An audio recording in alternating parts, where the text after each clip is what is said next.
ತಿಳ್ಕೊಂಡ್ವಿ? ಅಲಂಕಾರಗಳಲ್ಲಿ ಯಾವುದ್ರ ಬಗ್ಗೆ ತಿಳ್ಕೊಂಡ್ವಿ? ಅಲಂಕಾರದ ವಿಧಗಳು ಅಲ್ವಾ? ಅಲಂಕಾರದ ವಿಧಗಳಲ್ಲಿ ಎಷ್ಟು ಇದೆ? 2 ವಿಧಗಳಿವೆ. ಯಾವ್ದ್ಯಾವುದು? ನೀವೆಲ್ಲ ಪಠ್ಯಪುಸ್ತಕ ನೋಡ್ಕೊಂಡು ಹೇಳ್ತಾ ಇದ್ದೀರಾ. ನಾನು ಹೇಳಿದೆ ಪಠ್ಯಪುಸ್ತಕವನ್ನ ಮುಚ್ಚಿಟ್ಟು ನಾನು ಕೇಳೋ ಪ್ರಶ್ನೆಗಳಿಗೆ ಉತ್ತರ ಹೇಳಿ ಅಂತ ಹೇಳ್ಬಿಟ್ಟು, ಹೌದಾ? ಪ್ರಶ್ನೆ ಕೇಳುವಾಗ ಪಠ್ಯಪುಸ್ತಕಗಳನ್ನ ಮುಚ್ಚಿಡ್ಬೇಕು. ಆಟ ಮಾಡುವಾಗ ಬೇಕಾದ್ರೆ ನೀವು ತೆಗೆದಿಟ್ಕೊಳ್ಳಿ, ಏನು ತೊಂದರೆ ಇಲ್ಲ. ಶಬ್ದಾಲಂಕಾರ ಮತ್ತು ಅರ್ಥಾಲಂಕಾರ. ಶಬ್ದಾಲಂಕಾರದಲ್ಲಿ ಎಷ್ಟು ವಿಧಗಳು?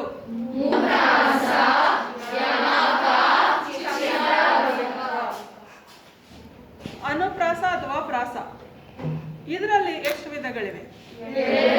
ಯಾವ್ದ್ಯಾವುದು? ಎರಡನೇ ಶಬ್ದಾಲಂಕಾರ ಯಾವುದು?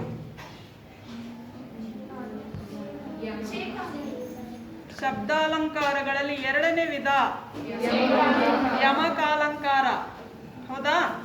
ಶಬ್ದಾಲಂಕಾರದಲ್ಲಿ ಮೂರನೇ ವಿಧ ಚಿತ್ರಕವಿತ್ವದಲ್ಲಿ ಎಷ್ಟು ವಿಧಗಳಿವೆ? 7 ಅಲ್ವಾ? ಯಾವ್ದ್ಯಾವುದು? ನೆನ್ಪು ಮಾಡ್ಕೊಳ್ಳಿ ಬೇಗ ಬೇಗ.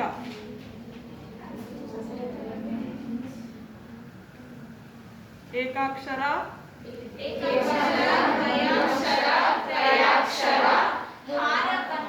ಹಾರಬಂಧ, ಮೂಲಜಬಂಧ, ತಾಲವ್ಯ, ನಿರೋಷ್ಟ್ಯ. ಹೌದಾ? ಹೌದಾ? ಗುಡ್. ಎಲ್ಲ ನೆನಪಲ್ಲಿ ಇಟ್ಕೊಂಡಿದ್ದೀರಾ?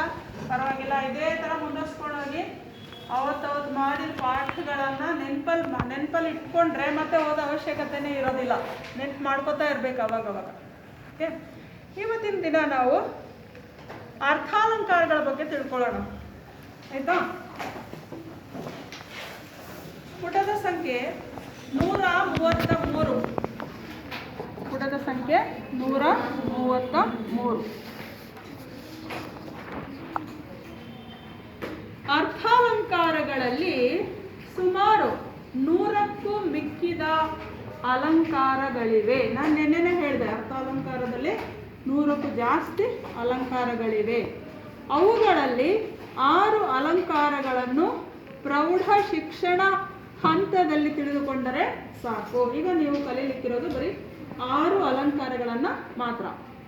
ಈಗಾಗಲೇ 8 ಮತ್ತು 9ನೇ ತರಗತಿಗಳಲ್ಲಿ ಉಪಮಾ, ರೂಪಕ ಮತ್ತು ದೃಷ್ಟಾಂತ ಅಲಂಕಾರಗಳನ್ನು ತಿಳಿದುಕೊಳ್ಳಲಾಗಿದೆ. ಈಗಾಗಲೇ ನೀವು 3 ಅಲಂಕಾರಗಳ ಬಗ್ಗೆ 9ನೇ ತರಗತಿಯಲ್ಲಿ ತಿಳ್ಕೊಂಡಿದ್ದೀರಾ. ಯಾವುದ್ಯಾವುದು? ಉಪಮಾ, ರೂಪಕ, ದೃಷ್ಟಾಂತ ಅಲಂಕಾರಗಳನ್ನು ತಿಳಿದುಕೊಂಡಿದ್ದೀರಿ. ನೆನಪಿದೆಯಾ ಆ 3 ಅಲಂಕಾರಗಳು? ನಿನ್ನೆ ನಾನು ಕೇಳಿದೆ, ಸ್ವಲ್ಪ ಕಷ್ಟಪಟ್ಕೊಂಡು ಹೇಳಿದ್ರಿ ಅಲ್ವಾ ಅಲಂಕಾರಗಳ ಬಗ್ಗೆ. ಅವುಗಳ ಬಗ್ಗೆ ವಿವರವಾಗಿ ಇವತ್ತು ತಿಳ್ಕೊಳ್ಳೋಣ. ಇವುಗಳ ಪುನರಾವರ್ತನೆಯೊಂದಿಗೆ ಉಳಿದ 3 ಅಲಂಕಾರಗಳನ್ನು ಈ ತರಗತಿಯಲ್ಲಿ ತಿಳಿದುಕೊಳ್ಳೋಣ. ಅದನ್ನು ಪುನರಾವರ್ತನೆ ಮಾಡೋಣ, ಇನ್ನು ಉಳಿದಿದ್ದ 3 ಕೂಡ ತಿಳ್ಕೊಳ್ಳೋಣ. ಈಗ ನಾವು ಮೊದಲನೇದಾಗಿ ಅಂದರೆ ಅರ್ಥಾಲಂಕಾರದಲ್ಲಿ ಇರುವಂತಹ ಮೊದಲನೇ ಅಲಂಕಾರವನ್ನು ತಿಳ್ಕೊಳ್ಳೋಣ. ಅರ್ಥಾಲಂಕಾರದ ವಿಧಗಳು ಅಲ್ವಾ? ಮೊದಲನೇ ಯಾವುದು? ಉಪಮಾಲಂಕಾರ.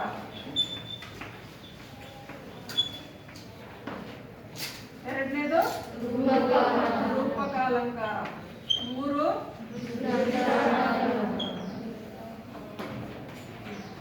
ದೃಷ್ಟಾಂತಾಲಂಕಾರ.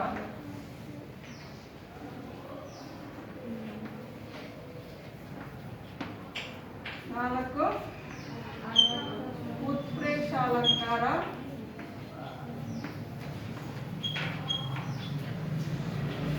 5 ಅರ್ಥ ಅವಾಂತರ ನ್ಯಾಸ ಅಲಂಕಾರ ಅಲಂಕಾರ.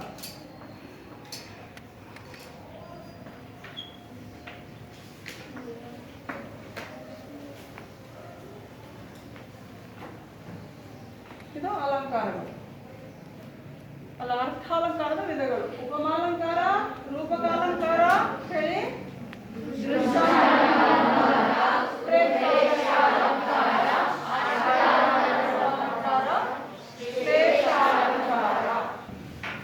ಇವುಗಳಲ್ಲಿ ಒಂದೊಂದಾಗಿ ನಾವು ತಿಳ್ಕೊಳ್ತಾ ಹೋಗೋಣ. ಮೊದಲನೇದು ಉಪಮಾಲಂಕಾರದಿಂದ ಅರ್ಥ ಮಾಡ್ಕೊಂಡು ಹೋಗೋಣ, ತಿಳ್ಕೊಳ್ತಾ ಹೋಗೋಣ. ಉಪಮಾಲಂಕಾರ ನೀಚರಿಗೆ ಮಾಡಿದ ಉಪಕಾರವು ಹಾವಿಗೆ ಹಾಲೆರೆದಂತೆ. ನೀಚರಿಗೆ ಮಾಡಿದ ಉಪಕಾರವು ಹಾವಿಗೆ ಹಾಲೆರೆದಂತೆ. ಇದನ್ನ ಸಾಹಿತಿ ಸಾಮಾನ್ಯ ವಾಕ್ಯದಲ್ಲಿ ಹೇಳೋದಾಗಿದ್ದಿದ್ರೆ ಅವ್ರು ಮಾಡಿದ ನಾವೇನು ಉಪಕಾರ ಮಾಡಿದ್ವಿ ಅದು ವೇಸ್ಟ್ ಅಂತ ಹೇಳ್ಬಿಡ್ತೀವಿ ಅಷ್ಟೇ, ಸಾಮಾನ್ಯವಾಗಿ ಹೇಳೋದಾದ್ರೆ. ಅದನ್ನ ಆತ ಏನು ಮಾಡಿದ್ದಾನೆ, ಅಲಂಕಾರ ಮಾಡಿದ್ದಾನೆ, ಆ ವಾಕ್ಯಕ್ಕೆ ಅಲಂಕಾರ ಮಾಡಿದ್ದಾನೆ. ನಾವು ನೀಚರಿಗೆ ಮಾಡಿದ ಉಪಕಾರ, ಕೆಟ್ಟ ಜನರಿಗೆ ಮಾಡಿದ ಉಪಕಾರ ಹಾವಿಗೆ ಹಾಲು ಕೊಟ್ಟ ಹಾಗೆ. ಯಾಕೆ ಹಾವಿಗೆ ಹಾಲು ಕೊಟ್ಟ ಹಾಗೆ ಅಂತ ಹೋಲಿಸಿದ್ದಾರೆ? ಹಾವು ದುಷ್ಟ ಜಂತು ಅಲ್ವಾ, ದುಷ್ಟ ಪ್ರಾಣಿ, ಕ್ರೂರ ಪ್ರಾಣಿ. ಹಾವಿಗೆ ಹಾಲು ಕೊಡ್ತೀವಿ ನಾವು ಹಾವನ್ನು ಪೂಜಿಸ್ತೀವಿ, ಹಾವಿಗೆ ಹಾಲನ್ನು ಕೊಡ್ತೀವಿ. ಒಂದು ಸಮಯ ನೀವೇನಾದರೂ ಹಾವನ್ನ ಮುಟ್ಟಿದ್ರೆ, ಒಡೆದಾಗ, ಓ ನೀನು ಅವತ್ತು ನನಗೆ ಹಾಲು ಕೊಟ್ಟಿದ್ದಲ್ಲ, ಓ ನಿನ್ನನ್ನು ನಾನು ಕಚ್ಚಲ್ಲ, ಬಿಟ್ಬಿಡ್ತೀನಿ ಅಂತ ಹೇಳುತ್ತಾ? ಕಚ್ಚೋದಿಲ್ವ? ಅದು ಕಚ್ಚುತ್ತೆ. ಅದಕ್ಕೆ ತೊಂದರೆ ಮಾಡಿದ್ರೆ ಅದು ಕಚ್ಚುತ್ತೆ. ದುಷ್ಟರಾದ ಜನರಿಗೆ ನೀವು ಎಷ್ಟೇ ಸಹಾಯ ಮಾಡಿದ್ರು ಅವರು ತಮ್ಮ ಸ್ವಭಾವವನ್ನು ತೋರಿಸ್ತಾರೆ. ಯಾವ ಸ್ವಭಾವ? ನೀಚ ಸ್ವಭಾವವನ್ನು ತೋರಿಸ್ತಾರೆ, ಕೆಟ್ಟ ಸ್ವಭಾವವನ್ನು ತೋರಿಸ್ತಾರೆ ಅಂತ ಈ ವಾಕ್ಯದಲ್ಲಿ ಹೋಲಿಸಿ ಹೇಳಿದ್ದಾರೆ. ಉಪಮಾಲಂಕಾರ ಅಂತ ಹೇಳಿದ್ರೆ ಹೋಲಿಕೆ ಅನ್ನೋದು ಬಹಳ ಮುಖ್ಯ. ಒಂದು ವಸ್ತುವನ್ನ ಅಥವಾ ಒಂದು ಸನ್ನಿವೇಶವನ್ನ ಇನ್ನೊಂದು ವಸ್ತು ಅಥವಾ ಇನ್ನೊಂದು ಸನ್ನಿವೇಶಕ್ಕೆ ಹೋಲಿಸಿಕೊಂಡು ಹೇಳಿದ್ರೆ ಅದನ್ನ ಉಪಮಾಲಂಕಾರ ಅಂತ ಹೇಳಿ ಕರಿತೀವಿ. ನೀಚರಿಗೆ ಉಪಕಾರ ಮಾಡುವುದರಿಂದ ಹೇಗೆ ಪ್ರಯೋಜನವಿಲ್ಲವೋ ಹಾಗೆಯೇ ಹಾವಿಗೆ ಹಾಲೆರೆಯುವುದರಿಂದ ಪ್ರಯೋಜನವಿಲ್ಲ ಎಂಬುವುದು ಈ ವಾಕ್ಯದ ಅರ್ಥ. ಇಲ್ಲಿ ನೀಚರಿಗೆ ಮಾಡಿದ ಉಪಕಾರ ಎಂಬುವುದು, ಈ ಪ್ಯಾರಾಗ್ರಾಫ್ ನೋಡ್ಕೊಳ್ಳಿ, ಸ್ವಲ್ಪ ತುಂಬಾ ಇಂಪಾರ್ಟೆಂಟ್, ಅದರಲ್ಲಿ ಮಾರ್ಕ್ ಮಾಡಿ ಇಟ್ಕೊಳ್ಳಿ. ನೀಚರಿಗೆ ಮಾಡಿದ ಉಪಕಾರ ಎಂಬುದು ವರ್ಣ್ಯ. ವರ್ಣ್ಯ ಅಂದ್ರೆ ಏನು? ವರ್ಣಿಸಲ್ಪಡುವ, ಡಿಸ್ಕ್ರೈಬ್ ಮಾಡ್ಕೋತಾ ಇರುವಂಥದ್ದು. ವರ್ಣನೆ ಅಂದ್ರೆ ಡಿಸ್ಕ್ರೈಬ್. ಓಕೆ, ನೀಚರಿಗೆ ಮಾಡಿದ ಉಪಕಾರ ಎಂಬುದು ವರ್ಣ್ಯ. ಅದನ್ನ ಇನ್ನೊಂದು ರೀತಿಯಲ್ಲಿ ವರ್ಣಿಸಲ್ಪಡುವ ವಾಕ್ಯ ಅಂತ ಹೇಳ್ಬೋದು. ಇದನ್ನು ಉಪಮೇಯ ಎಂದು ಕರೆಯಲಾಗಿದೆ. ಇದನ್ನೇನೆಂದು ಕರೆಯಲಾಗಿದೆ? ಉಪಮೇಯ ಎಂದು ಕರೆಯಲಾಗಿದೆ. ವರ್ಣ್ಯ, ವರ್ಣಿಸಲ್ಪಡುವ ವಸ್ತು, ಇದನ್ನ ಏನೆಂದು ಕರೆಯಲಾಗುತ್ತದೆ? ಉಪಮೇಯ ಎಂದು ಕರೆಯಲಾಗುತ್ತದೆ. ಹಾವಿಗೆ ಎರೆದ ಹಾಲು, ಇದು ಅವರ್ಣ್ಯ. ಹಾವಿಗೆ ಎರೆದ ಹಾಲು, ಇದು ಅವರ್ಣ್ಯ. ವರ್ಣಿಸಲು ಆಧಾರವಾಗಿರುವ ವಾಕ್ಯ, ವರ್ಣಿಸಲು ತೆಗೆದುಕೊಂಡಿರುವ ವಾಕ್ಯ. ಎಕ್ಸಾಂಪಲ್ ತಗೊಂಡಿರ್ತಾರಲ್ಲ ಅದು, ಅದನ್ನ ಅವರ್ಣ್ಯ ಅಂತ ಹೇಳಿ ಕರೀತಾರೆ. ಉಪಮಾನ ಅನ್ನೋದು ಅದರ ಮುಖ್ಯ ಅರ್ಥ ಆಗಿದೆ. ಉಪಮಾನ ಅಂದ್ರೆ ಹೋಲಿಕೆಗೆ ತೆಗೆದುಕೊಂಡಿರುವ ವಸ್ತು. ಉಪಮೇಯ ಅಂತ ಹೇಳಿದ್ರೆ ಹೋಲಿಸಿಕೊಳ್ಳುತ್ತಿರುವ ವಸ್ತು. ಉಪಮಾನ ಅಂತ ಹೇಳಿದ್ರೆ ಹೋಲಿಕೆಗೆ ತೆಗೆದುಕೊಂಡಿರುವ ವಸ್ತು. ಅರ್ಥ ಆಗ್ತಾ ಇದೆಯಾ ಮಕ್ಕಳ? ಅಂತೆ ಎಂಬುದು ವಾಚಕ ಪದ ಅಂತ ಅನ್ನಿಸಿಕೊಳ್ಳುತ್ತೆ. ಅಂತ ಅನ್ನೋದು ವಾಚಕ ಪದ. ಅಂದರೆ ವಾಚಕ ಪದ ಅಂದರೆ ಉಪಮೇಯಕ್ಕೂ ಉಪಮಾನಕ್ಕೂ ಇರುವ ಸಂಬಂಧವನ್ನು, ಹೋಲಿಕೆಯ ಸಂಬಂಧವನ್ನು ಸೂಚಿಸುವ ಪದ. ಉಪಮೇಯಕ್ಕೂ ಉಪಮಾನಕ್ಕೂ ಹೋಲಿಕೆ ಇದೆ ಅಂತ ತೋರಿಸುವಂತಹ ಪದನೇ ಅದು ಹೋಲಿಕೆ. ಇಂಗ್ಲಿಷಲ್ಲೇ ಹೇಳ್ಬೇಕಂದ್ರೆ ರಿಸೆಂಬ್ಲೆನ್ಸ್ ಅಂತ ಹೇಳ್ತೀವಿ ಅಲ್ವಾ, ಅವ್ರ ಥರ ಇವರಿದ್ರ ರಿಸೆಂಬಲ್ ಆಗೇ ಇದ್ದಾರೆ ಅಂತ ಹೇಳ್ತೀವಲ್ಲ. ಇನ್ನು ಬೇರೆ ಯಾವುದಾದ್ರೂ ವರ್ಡ್ ಇದೆಯಾ? ಸಿಮಿಲ್ಯಾರಿಟಿ ಅಂತ ಹೇಳ್ತೀವಿ. ಗುಡ್. ಆ ಪದವನ್ನು ನೀವು ನೆನಪು ಮಾಡ್ಕೊಂಡಿದ್ದು ಒಳ್ಳೇದೇ ಆಯಿತು. ಯಾಕೆಂದರೆ ಇಂಗ್ಲೀಷಲ್ಲೂ ಕೂಡ ನೀವು ಅಲಂಕಾರಗಳನ್ನು ಓದ್ತೀರಾ, ಹೌದಾ? ಎಷ್ಟು ಅಲಂಕಾರಗಳು ಹೇಳ್ಕೊಟ್ಟಿದ್ದಾರೆ ನಿಮ್ಗೆ ಇಂಗ್ಲೀಷಲ್ಲಿ? ಹೇಳ್ಕೊಟ್ಟಿಲ್ಲ? ಸಿಮಿಲಿ ಅನ್ನೋದು ಹೇಳ್ಕೊಟ್ಟಿಲ್ವಾ ನಿಮಗೆ? ಸಿಮಿಲಿ ಅಂತ ಹೇಳ್ಕೊಟ್ಟಿಲ್ವಾ? ಇಲ್ವಾ? 10th ಅಲ್ಲೂ ಇಲ್ವಾ ನಿಮಗೆ? ಮೆಟಫರ್ ಅನ್ನೋದು ಹೇಳ್ಕೊಟ್ಟಿಲ್ವಾ? ಫಿಗರ್ ಆಫ್ ಸ್ಪೀಚ್ ಅಂತ ಹೇಳ್ಕೊಟ್ಟಿದಾರಾ? ಫಿಗರ್ ಆಫ್ ಸ್ಪೀಚ್ ಅಲ್ಲಿ ಎಷ್ಟಿದೆ?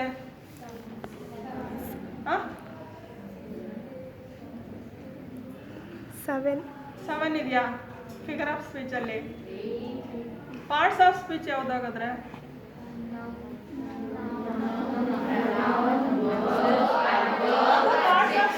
ಇದು parts of speech. Figure of speech, parts of speech. Correct, confuse ಮಾಡಬೇಡಿ. ಯಾವ್ದು ಕರೆಕ್ಟ್ ಆಗಿ ಹೇಳಿ.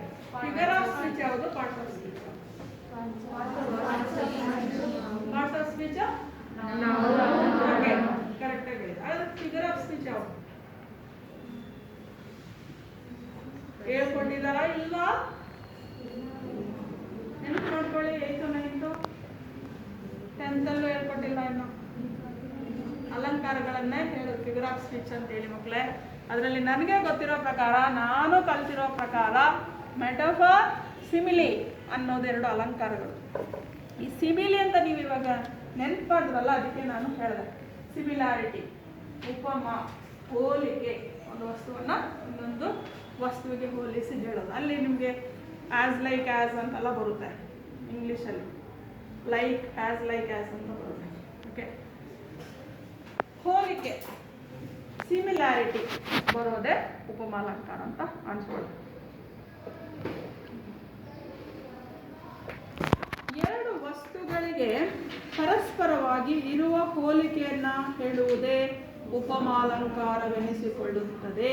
ಅಡಿಗೆರ ಹಾಕೊಳ್ಳಿ, ಅಂಡರ್ಲೈನ್ ಮಾಡ್ಕೊಳ್ಳಿ. 2 ವಸ್ತುಗಳಿಗೆ ಪರಸ್ಪರವಾಗಿ ಇರುವ ಹೋಲಿಕೆಯನ್ನು ಹೋಲಿಕೆ ಅನ್ನುವ ಪದ ಬಹಳ ಮುಖ್ಯವಾಗಿ ನೀವು ಅಲ್ಲಿ ಗಮನಿಸಬೇಕು, ಅಂಡರ್ಲೈನ್ ಮಾಡ್ಕೊಳ್ಳಿ. ಈಗ ಒಂದು ಉದಾಹರಣೆಯನ್ನು ಕೊಟ್ಟಿದ್ದಾರೆ. ಭೀಮ ದುರ್ಯೋಧನರು ಮದಗಜಗಳಂತೆ ಹೋರಾಡಿದರು.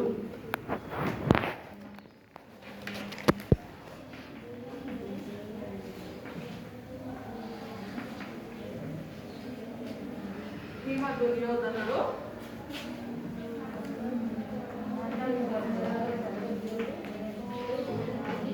ಮದಗಜಗಳಂತೆ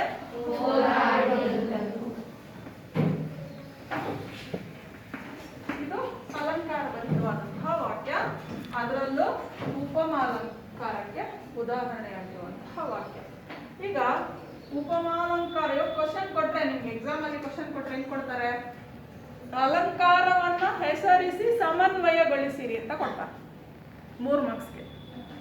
ಅಲಂಕಾರವನ್ನ ಹೆಸರಿಸಿ ಸಮನ್ವಯಗೊಳಿಸಿ. ಅಲಂಕಾರ ಹೆಸರಿಸೋದು ಮೊದಲೇ ಹೆಸರಿಸ್ಬೋದು, ಕೊನೆಯಲ್ಲೂ ಕೂಡ ಹೆಸರಿಸ್ಬೋದು. ಇವಾಗ ಈ ವಾಕ್ಯವನ್ನು ನೋಡಿದ ತಕ್ಷಣ ಇದು ಉಪಮಾಲಂಕಾರ ಅಂತ ನಿಮ್ಗೆ ಗೊತ್ತಾದ್ರೆ ತಕ್ಷಣ ನೀವಿಲ್ಲಿ ಇದು ಉಪಮಾಲಂಕಾರ ಅಂತೇಳಿ ಬರೀಬಹುದು. ಉಪಮಾಲಂಕಾರ ಅಂತ ನಾನು ಬರ್ಬಿಟ್ಟಿದ್ದೀನಿ. ಹೌದಾ? ಉಪಮಾಲಂಕಾರನ ಇದು ಹೇಗೆ ಹೇಳ್ತೀರಾ? ಹೋಲಿಕೆ ಇದೆ. ಹೇಗೆ?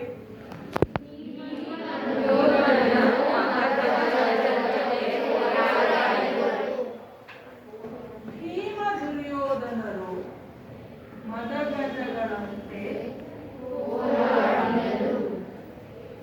ಇಲ್ಲಿ 4 ಭಾಗವನ್ನ ಗುರುತಿಸ್ತೀರ.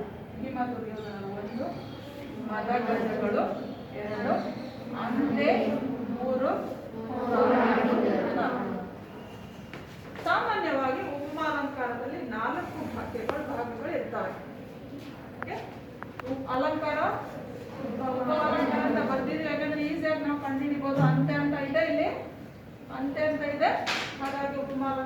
ನಾವು ಬಂದ್ಬಿಡ್ಬೋದು. ಈ ಅಂತ್ಯ ಅನ್ನೋದು ಯಾವ್ದ್ರ ಜೊತೆ ಸೇರ್ಕೊಳ್ಳುತ್ತೆ ಅಂದ್ರೆ ಯಾವಾಗ್ಲೂ ಉಪಮಾನದ ಜೊತೆಗೆ ಸೇರ್ಕೊಂಡಿರುತ್ತೆ. ಕನ್ಫ್ಯೂಸ್ ಮಾಡ್ಕೊಳ್ತೀರಾ ಅಂತ ಫಸ್ಟ್ ಹೇಳ್ತಾ ಇದ್ದೀನಿ. ಅಂತ್ಯ ಅನ್ನೋದು ಯಾವ್ದ್ರ ಜೊತೆ ಸೇರ್ಕೊಂಡಿರುತ್ತೆ? ಉಪಮಾನ ಅನ್ನೋದು ಅವರ್ಣ್ಯ, ಹೋಲಿಕೆಗೆ ತೆಗೆದುಕೊಂಡಿರೋ ವಸ್ತು, ಅದ್ರ ಜೊತೆ ಅಂತ್ಯ ಸೇರ್ಕೊಂಡಿರುತ್ತೆ. ಓಕೆ, ಇವಾಗ ಭಾಗಗಳನ್ನ ಗುರುತಿಸೋಣ. ಮೊದಲನೇದು ಉಪಮೇಯ, ಎರಡು ಉಪಮಾನ, ಮೂರು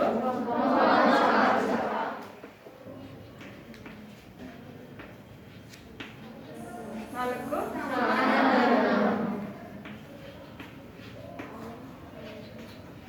ನಾಲ್ಕು ಭಾಗಗಳು ಬರಲೇಬೇಕಂತ ನೀವು ಕೇಳ್ಬೋದು. ನಾಲ್ಕು ಭಾಗಗಳು ಬರಲೇಬೇಕು ಅಂತೇನಿಲ್ಲ. 2 ಭಾಗನೂ ಇರ್ಬೋದು, 3 ಭಾಗನೂ ಇರ್ಬೋದು.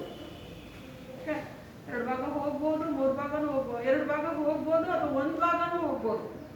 ಓಕೆ, ಈಗ ಉಪಮೇಯ ಗುರುತಿಸೋಣ. ಭೀಮ ದುರ್ಯೋಧನ, ಭೀಮ ದುರ್ಯೋಧನ. ಇಲ್ಲಿ ಮಾರ್ಕ್ ಮಾಡಿದ್ದೀನಿ, ಅದನ್ನ ನೀವು ಆಮೇಲೆ ಬರ್ಕೊಳ್ಳಿ. ಎರಡನೇದು ಉಪಮಾನ ಮದಗಜ, ಮದಗಜಗಳು. ಉಪಮಾನ ಗಳಂತೆ, ಗಳಂತೆ ಅಂತ ಇದೆ, ನಾವು ಬರಿಬೇಕಾದ್ರೆ ಅಂತೆ ಅಂತ ಬರಿಬೇಕು. ಸಮಾನ ಧರ್ಮ, ಹೋರಾಡಿದ ಸಮಾನ ಧರ್ಮವನ್ನು ಗುರುತಿಸುವುದು ಹೇಗೆ? ಹೋರಾಡಿದರು, ಇದು ಸಮಾನ ಧರ್ಮ. ಸಮಾನ, ಸಮಾನ, ಈಕ್ವಲ್. ಈಕ್ವಲ್ ಅಂದ್ರೆ ಉಪಮೇಯ ಮತ್ತು ಉಪಮಾನ ಎರಡು ಈಕ್ವಲ್ ಆಗಿರುತ್ತೆ ಅಂತ ಅರ್ಥ. ಏನ್ ಈಕ್ವಲ್ ಆಗಿರುತ್ತೆ ಅಂದ್ರೆ, ಭೀಮ ದುರ್ಯೋಧನರು ಹೋರಾಡಿದರು, ಅವರು ಹೋರಾಟ ಮಾಡ್ತಾ ಇದ್ದಾರೆ, ಮದಗಜಗಳು ಕೂಡ ಹೋರಾಟ ಮಾಡ್ತಾರೆ. ಇಬ್ಬರಿಗೂ ಕಾಮನ್ ಆಗಿರುವಂಥದ್ದು. ಅರ್ಥ ಆಯ್ತಾ? ಹಾಗಾಗಿ ಅದನ್ನ ಸಮಾನ ಧರ್ಮ ಅಂತ ಹೇಳಿ ಕರೀತಾರೆ. ಅಂದ್ರೆ ಉಪಮೇಯ ಉಪಮಾನಗಳೆರಡರಲ್ಲೂ ಯಾವುದು ನಮ್ಗೆ ಸಮಾನವಾಗಿರುವ ಅಂಶ ಸಿಗುತ್ತೋ ಅದನ್ನ ಸಮಾನ ಧರ್ಮ ಅಂತ ಹೇಳಿ ಕರಿತೀವಿ. ಅರ್ಥ ಆಗಿದೆ ಮಕ್ಕಳ? ಈಗ ಉಪಮಾಲಂಕಾರ ಅಂತ ಬರ್ದಿದ್ದೀರಾ, 1 ಮಾರ್ಕ್ಸ್ ಸಿಗುತ್ತೆ. ಸಮನ್ವಯ ಮಾಡಿದ್ದೀರಾ, 2 ಮಾರ್ಕ್ಸ್ ಸಿಗುತ್ತೆ. ಇನ್ನೊಂದು ಮಾರ್ಕ್ಸ್ ಲಕ್ಷಣವನ್ನ ಬರೀಬೇಕು. ಅಂದ್ರೆ ಸಮನ್ವಯ ಅಥವಾ ವಿವರಣೆ,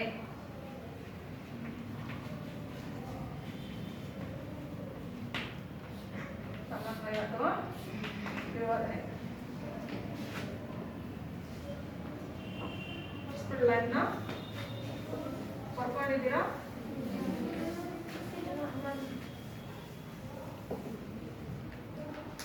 ಸಮನ್ವಯ ಮಾಡೋದು ಹೇಗೆ? ಸಮನ್ವಯ ಮಾಡೋದು ತುಂಬಾ ಸುಲಭ. ಮಕ್ಕಳು ತುಂಬಾನೇ ಕಷ್ಟಪಡ್ತಾರೆ. ಕೆಲವರು ತುಂಬಾ ಸುಲಭ. ಇಲ್ಲ ಇದೆ, ಇದನ್ನ ನಾವಲ್ಲಿ ವಾಕ್ಯ ರೂಪದಲ್ಲಿ ಬರೀತೀವಿ ಅಷ್ಟೇ. ಉಪಮೇಯವಾದ ಭೀಮ ದುರ್ಯೋಧನರನ್ನು ಉಪಮಾನವಾದ ಮದಗಜಗಳಿಗೆ ಹೋಲಿಸಲಾಗಿದೆ. ಒಂದು ಸೆಂಟೆನ್ಸ್. ಓಕೆ, ಇಲ್ಲಿ ಅಂತೆ ಎನ್ನುವ ವಾಚಕ ಪದ ಇದೆ, 2ನೇ ಸೆಂಟೆನ್ಸ್. ಓಕೆ, 3ನೇದು ಹೋರಾಡಿದರು ಎನ್ನುವ ಇದೆ.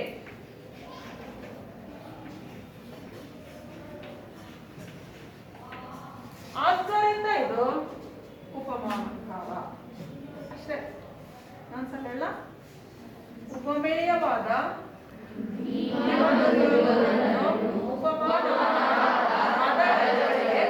ಹೋಲಿಸಲಾಗಿದೆ. ಓಕೆ, ಆ ಹೋಲಿಕೆ ಅನ್ನೋ ಪದವನ್ನ ಇಲ್ಲಿ ಉಪಯೋಗಿಸಲೇಬೇಕು. ಉಪಮವಾಚಕ ಅನ್ನುವ ಉಪಮವಾಚಕವಾದ ಅಂತ್ಯ ಪದ ಇದೆ, ಹೋರಾಡಿದರು ಅನ್ನುವ ಸಮಾನ ಧರ್ಮ ಇದೆ. ಆದ್ದರಿಂದ ಇದು ಆ ವಿವರಣೆಯನ್ನ ಇಲ್ಲಿ ಬರೀತೀರ. ಈಗಾಗಲೇ ಅದನ್ನ ನೀವು ಟೆಕ್ಸ್ಟ್ ಬುಕ್ ಅಲ್ಲಿ ನೋಡ್ಬೋದು, ಅಲ್ಲಿದೆ. ಇದೆಯಾ?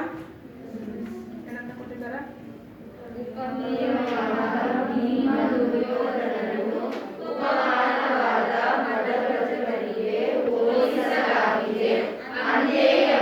ವಾಚಕ ಪದವಿದು ಹೋರಾಟ ಎಂಬ ಸಮಾನ ಧರ್ಮ ಇರುವುದರಿಂದ ಇದನ್ನು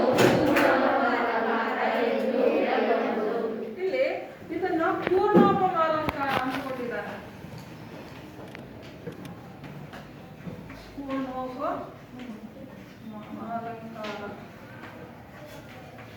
ಉಪಮಾಲಂಕಾರ ಅಂತ ಬಂದ್ಮೇಲೆ ಪೂರ್ಣೋಪಮಾಲಂಕಾರ ಅಂತ ಕೊಟ್ಟಿದ್ದಾರೆ. ಯಾಕೆಂದ್ರೆ ಪೂರ್ಣವಾಗಿದೆ, 4 ಭಾಗಗಳು ಸ್ಪಷ್ಟವಾಗಿದ್ರೆ, 4 ಭಾಗಗಳನ್ನ ನಾವಿಲ್ಲಿ ಗುರುತಿಸಿದ್ರೆ ಪೂರ್ಣೋಪಮಾಲಂಕಾರ ಆಗುತ್ತೆ. ಒಂದೊಂದ್ಸಲ ಸಮಾನ ಧರ್ಮ ಇರಲ್ಲ, ಕ್ಯಾನ್ಸಲ್ ಆಗೋಗಿರುತ್ತೆ ಅಂತ ಇಟ್ಕೊಳ್ಳೋ ಇರಲ್ಲ. ಇವಾಗ ಉದಾಹರಣೆಗೆ ಭೀಮ ದುರ್ಯೋಧನರು ಮದಗಜಗಳಂತೆ ಇದ್ದರು ಅಂತ ಹೇಳ್ಬೋದು. ಭೀಮ ದುರ್ಯೋಧನರು ಮದಗಜಗಳಂತೆ ಅಂತ ಅಷ್ಟಕ್ಕೆ ನಿಲ್ಲಿಸ್ಬಿಟ್ಟಿರ್ತಾರೆ. ಹೋರಾಡಿದರು ಕೊಟ್ಟಿರೋದು ಭೀಮ ದುರ್ಯೋಧನರು ಮದಗಜಗಳಂತೆ ಅಂತೆ ಅನ್ನೋದು ಇದೆ. ಹಾಗಾಗಿ ಉಪಮಾಲಂಕಾರ ಅಂತ ಈಸಿಯಾಗಿ ನಾವು ಫೈಂಡ್ ಔಟ್ ಮಾಡ್ಬೋದು. ಆದ್ರೆ ಹೋರಾಟ ಅನ್ನೋ ಪದ ಕೊಟ್ಟಿಲ್ಲ. ಲುಪ್ತವಾಗಿದೆ, ಸ್ಪಷ್ಟವಾಗಿಲ್ಲ. ಲುಪ್ತ ಅಂದ್ರೆ ಇಲ್ಲ ಅಂತ ಅರ್ಥ. ನೀವು ಅಲ್ಲಿ ಈ ಕಾಲಮ್ ಅಲ್ಲಿ ಅದಿಲ್ಲ ಅಂತಂದ್ರೆ ಲುಪ್ತವಾಗಿದೆ ಅಂತ ಬರಿಬೋದು, ಸ್ಪಷ್ಟವಿಲ್ಲ ಅಂತ ಬರಿಬೋದು. ಅರ್ಥ ಆಯ್ತಾ? ಆಮೇಲೆ ಏನ್ ಬರೀತೀರಾ, ಅದು ಇಲ್ಲ ಅಂತಂದ್ರೆ ಲುಪ್ತೋಪಮಾಲಂಕಾರ.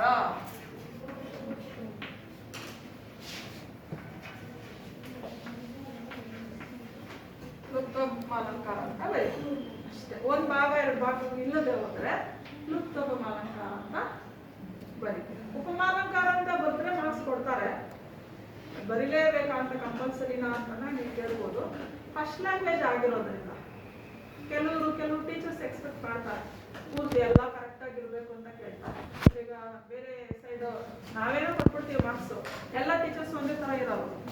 ಇವರು ಲುಪ್ತೋಪಮಾನ ಬರ್ದಿಲ್ಲ, 1 ಮಾರ್ಕ್ಸ್ ಕಟ್ ಮಾಡ್ತೀನಿ ಅಂತ ಕಟ್ ಮಾಡ್ಬೋದು. ಹಾಗಾಗಿ ಯಾಕೆ ಬೇಡ, ನನಗೆ ಪೂರ್ಣೋಪಮ ಇದ್ರೆ ಪೂರ್ಣೋಪಮ ಅಂತ ಬರೀರಿ, ಲುಪ್ತ ಇದ್ರೆ ಲುಪ್ತೋಪಮ ಅಂತ ಬರೀ. ಉಪಮಾಲಂಕಾರ ಅಂತೂ ಖಂಡಿತ ಬಂದಿರ್ತೀರ. ನಿಮ್ಗೆ ಲಕ್ ಇದ್ರೆ ಆ ಟೀಚರ್ ಖಂಡಿತವಾಗ್ಲೂ 3 ಮಾರ್ಕ್ಸ್ ಕೊಟ್ಟೆ ಕೊಡ್ತಾರೆ. ಅರ್ಥ ಆಯ್ತಾ ಮಕ್ಕಳೇ? ಇನ್ನು ಈಸಿಯಾಗಿ ವಿವರಣೆ ಕೊಡ್ಬೇಕಂತ ಹೇಳಿದ್ರೆ, ಉಪಮೇಯವನ್ನು ಉಪಮಾನಕ್ಕೆ ಹೋಲಿಸಲಾಗಿದೆ. ತುಂಬಾ ಈಸಿ ಮೆಥಡ್, ಸಮನ್ವಯ.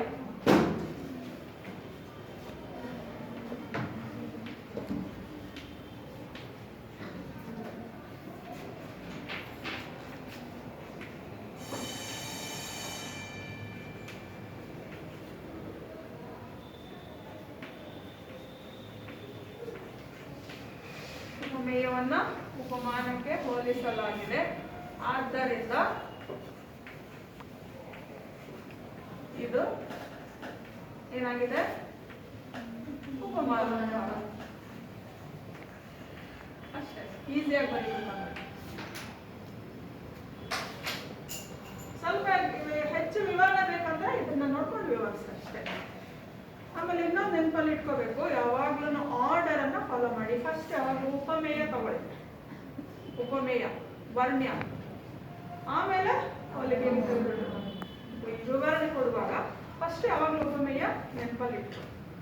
ಅರ್ಥ ಆಗಿದೆ ಮಕ್ಕಳ?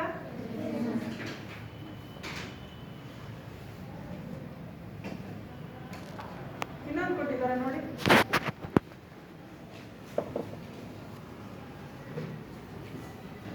ವಿವರಣೆ ನೋಡ್ಕೊಂಬಿಡಿ. ಉಪಮಾಲಂಕಾರವಾಗಿದ್ದರೂ ಅದರಲ್ಲಿ ಉಪಮೇಯ ಉಪಮಾನ ಸಮಾನ ಧರ್ಮಗಳು ಯಾವುದಾದರೂ ಒಂದು ಇರದಿದ್ದರೆ ಅದನ್ನ ಲುಪ್ತೋಪಮಾಲಂಕಾರ ಎನ್ನುತ್ತೇವೆ.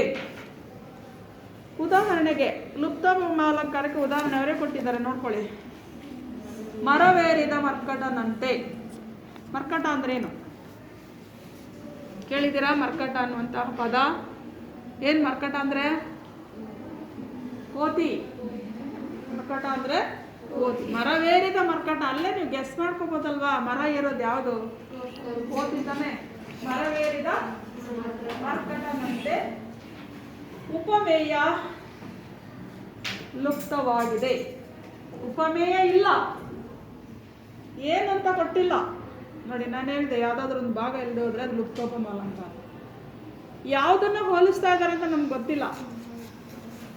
ಮರವೇರಿದ ಮರ್ಕಟನಂತೆ, ಹಾಗಾಗಿ ಲುಪ್ತವಾಗಿದೆ, ಸ್ಪಷ್ಟವಾಗಿಲ್ಲ, ಅದನ್ನ ನೀವು ಬರೀಬಹುದು. ಅಲ್ಲಿ ಮನಸ್ಸು ಅಂತ ಅವರು ಗೆಸ್ ಮಾಡಿ ಕೊಟ್ಟಿದ್ದಾರೆ.